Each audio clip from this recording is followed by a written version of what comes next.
welcome back to my channel. If you're a returning subscriber, thank you so much. If you're new here, hi. My name is Bernice. Do not forget to click on the subscription button to subscribe to my channel.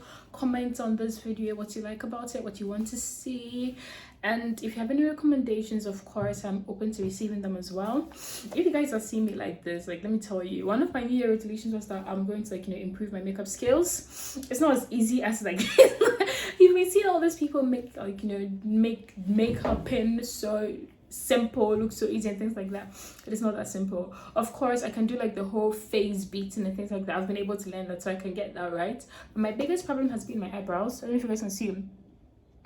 So I shaved it today. I shaved it and I tried to shape it and draw it today, and it's not giving what I wanted to give. But so excuse me if I look crazy on this video, but that is not the point of this video. We're not about to talk about makeup. I'm not going to do that. So in this video, I just recently turned 23, so I want to use this video to talk about a few things that I would have wanted to know, or a few things that I have learned since I moved through my teenagers, since I got over my teenagers, because 23, that is old enough. I should be getting ready to get married and things like that.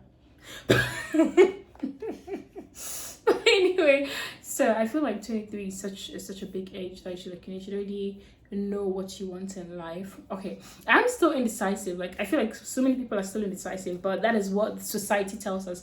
By 23 you should already know what you want, you should be working, blah blah blah. None of that concerns me at the moment, but that is what that age implies. But anyway, so I'm just going to talk about a few things that I have personally learned, so I personally found out since all these years that I have been growing up. And the first thing I like to start with is friends. I know everybody just be why is she talking about friends? Of course, friends.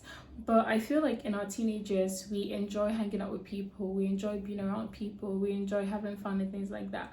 But then it gets to a point where you start to you start to relate to what people have been posting when it comes to fake friends, and you'd be wondering why are people posting all these fake friends and things like that. But as you get older, you realize that just because people hang around you, just because people talk to you, and just because you call someone your friend, does not mean you are that person's friend. Keep that in mind. I feel we use the word friend so loosely, and with just about anyone. People need to know that we have acquaintances, we have classmates, we have friends. These are different people, different categories. We need to stop putting them all into one category. And just because someone is your classmate doesn't mean that person is your friend. Just because you work at the same place with a person doesn't mean the person is your friend. Because we use the word friends so loosely, and before you realize, it's don't trust friends are snakes, blah blah. But it's because you kind of gave the label to a wrong person. That's why you feel like that. And another thing I like to say is just because you consider someone your friend doesn't mean that every single thing you tell them they won't one day go behind your back and use it against you. You might think you're just saying it, you're just trusting it to people, but not everyone is your friend. You will say it today, and tomorrow you guys will have a little fight, and then before you realize, the whole world will hear about it. I mean, of course we want to have people to share our secrets with, but then if I'm going to share my secrets with you and then one day it's later used against me, what's the point? That's where you need to know your friends. That's where that comes in, know your friends. Because if I know that this person that I call my friend, if I fight with this person, every single thing I've told this person, I know 100%, I trust them that they will never tell anyone, that is a friend. But if you know that person, you're not even sure, would they tell people, would they not tell people? If you're not sure, just never tell them anything that you think would put you at a disadvantage. Everything I'm saying, I'm legit speaking from experience, because I have had people I called friends use everything I told them, everything I trusted them with, even things that they had told me, they said it against someone else using my name, and then it came to me. It was a whole merry-go-round. I feel this being a teenager comes with so much stress, because you're stressing about school, then you now have to deal with all these fake friends, and you have to deal with all the drama going on around your life. It gets so much, it gets crazy. My next point is this: the Bible says forgive and forget. But one thing people don't talk about is that it's not as easy as it sounds. Most people will be forgiveness is not so easy, but I have realized that forgiveness is very easy, but the biggest problem is the forgetting. I can forgive you, but I can't forget it. That is why I feel when I cut people out of my life, it's I forgive them, but it's very, very hard for me to forget what they did to me. When I see you, I have nothing against you, but just the thought of getting closer to you, for it to happen again, it's just it puts some sort of fear in me. So I don't know how people are able to do it. You cut a friend off, you guys don't talk for a year, and then you forgive each other, and then you come back to being friends again, and you come back to being best friends again. I personally could never do that, because like, how's that friendship going to work now? Like, you know, what you did to me or what I did to you, like, it would always be at the back of your mind. So no matter how the friendship is going, no matter how good the friendship is going, that problem is still at the back of your mind. Like, this person did this person did that. I'm 100% sure there are people who are able to, like, you know, forget easily, but then find it hard to forgive. Like, you don't remember why they don't like you, but they just don't like you. I know there are people like that as well, but for me it's the opposite. I can forgive you, but what you did, the particular thing you did, it just won't leave my memory. I don't know. I don't know if it's a curse or something, but the particular thing you did just would not go away. That is just me. And another thing I like to talk about is that cutting people off starts becoming unconscious the older you get. Like, so it becomes like, to keep your friends, it's now an active effort. You need to, like, you know, actively try to stay in their lives, like try to stay in each other's lives. You need to. It feels like a chore now. It legit feels like work.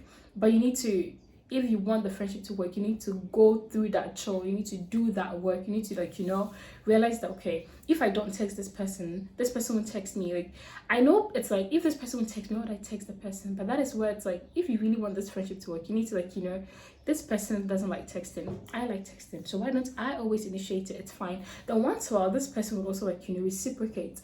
But I feel like everyone just sits somewhere and expects the other person to text, and that is how, like, friendships start getting lost. Because, like, I get that, like, you know, you want the person to message you. The person is also there waiting for you to message them. One person has, like, you know, just take the leap of faith, just initiates that contact.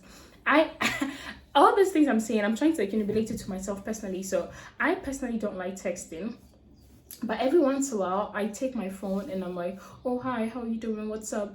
Of course, when I do that, it will take me a while to reply again if you do end up replying me. But I feel like at least I'm putting in an effort, like, you know.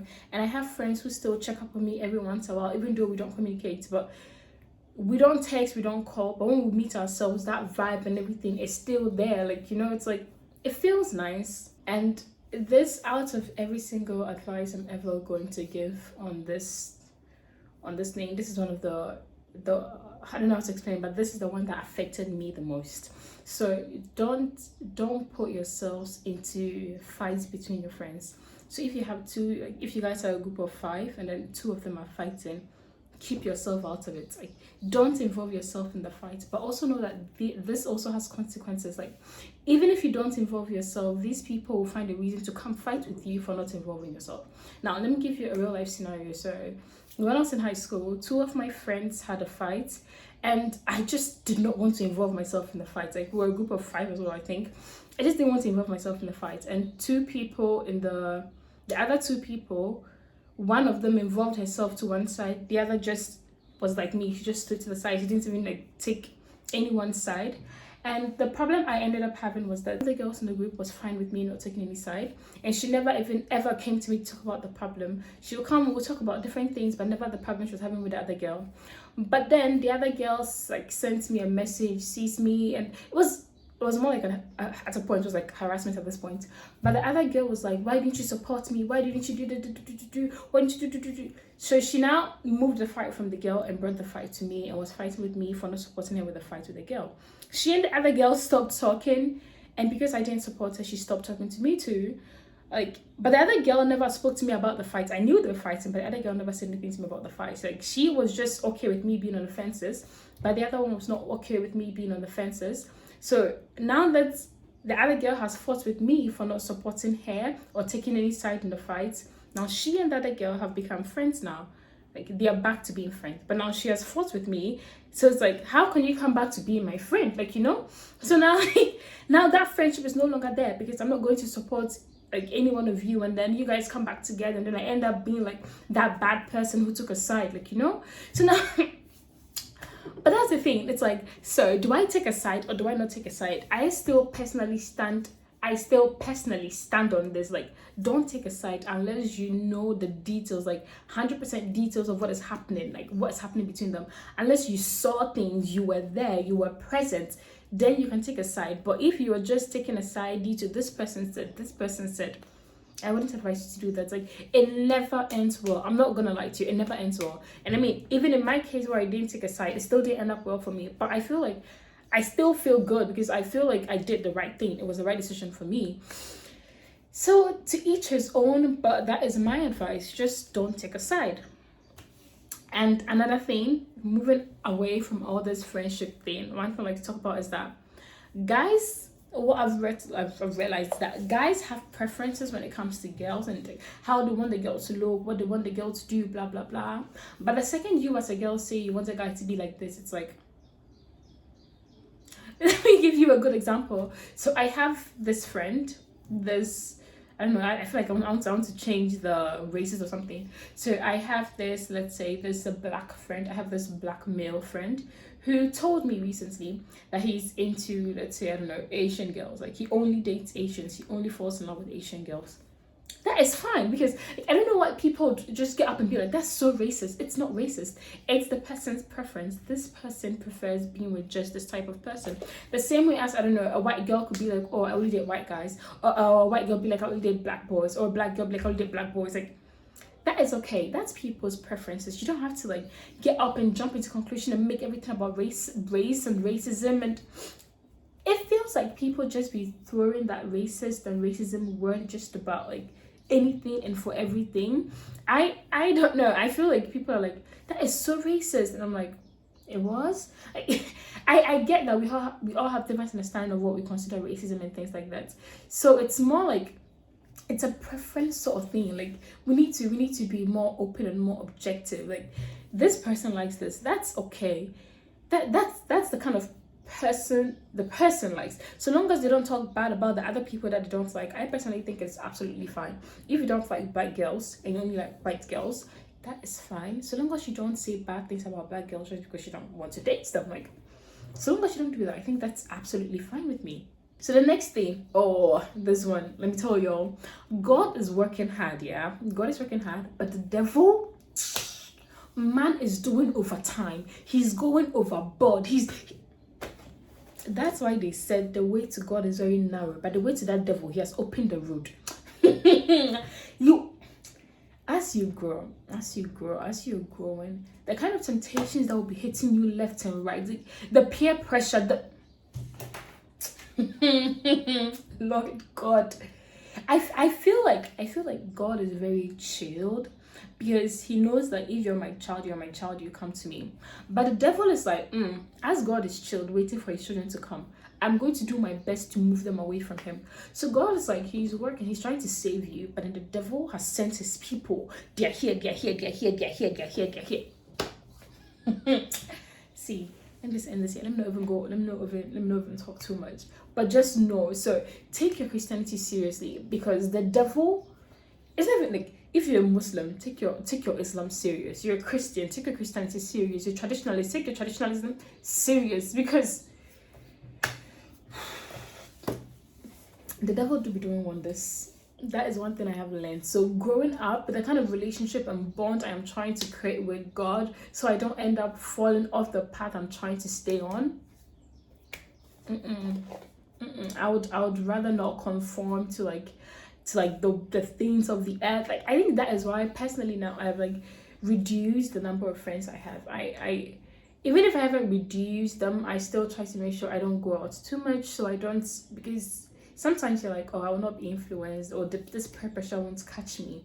But as I said, the devil is working overtime. When you least expect it, that's when you look at yourself in the mirror and you're like, damn, when did I become like this? When did I, like, you'll be so shocked at how far you have fallen without even realizing that you have fallen. Take your religion seriously. And the next thing, there is nothing wrong with being friends with someone who used to like you, and you know that person has gotten over you. Like, if you're in a relationship now and that person's in a relationship as well, I think it's okay to be friends. Like, I don't understand why people get in a relationship, they break up, and then they start saying all these evil things about their exes and stuff like that. Like, once upon a time, you guys were in love with each other, so why not like keep that love. Like, it wouldn't be like, okay, I'm in love with this person, but keep that sort of like that friendship love. It's like, you know, there's no need for you to hold a grudge. There's no need for you to say all those mean things about the person, to go around spreading lies and things like that. I mean, of course, being friends with your ex doesn't mean that you call them every day, you are on call, you are still chatting like you're dating. No, it just, you don't have to text, you don't have to call. Like, but when you see this person, you're cordial. Like, oh hi, how are you? I'm good, thank you. Oh, bye. Oh, how's your day been? Like, you meet yourselves, you guys are like, maybe, I think friendship is too big a word, but you guys are still okay with yourselves. Like, you know, like, you can meet this person without feeling anything. You don't feel bad, you don't feel terrible, you don't want to like kill them or strangle them. But I mean, I get that also depends on how the relationship ended. I mean, obviously, if the relationship ended in like a mud, like ended with you guys mudding your name and things like that, then this one, you just stay away from each other. Try to like, you know, avoid each other. When you see yourselves, don't say anything, just walk and go. But there's no need to fight with this person, no need to like, you know, to dirty yourself just because like, you know, you want to show this person shiggy. Like, there's no need. Like, there's no need. If you can't be cordial, if you can't be friends with them, then just ignore them. It's that simple. Or at least that's my opinion. It's that simple. And the last thing I like to say is this, like, relationships are not hard. It's just we the people that are complicated. Like, so I have been in 2 long distance relationships. So this is currently my 2nd long distance relationship, and people keep going like, how do you do it? How are you doing it? But I've realized that it's actually not so hard. Just communicate. Just stay in contact. Like, oh hi, I'm going to be busy today, so remember to catch up. That's just about it. I feel like people are in this delulu sort of like mentality. They watch all these Korean movies, Korean series, all these like American sort of like things, and they want to like do the same things. They want to imitate the same things they are watching online. That's not real life, bro. Like, that is not real life. I don't have to explain to you guys, but I'm sure you guys get my point. Like, you know, it's like, then it's here. I'm gonna like stay right there. Like, okay. That is the point of TV. That is the point of movies. That's the point of series.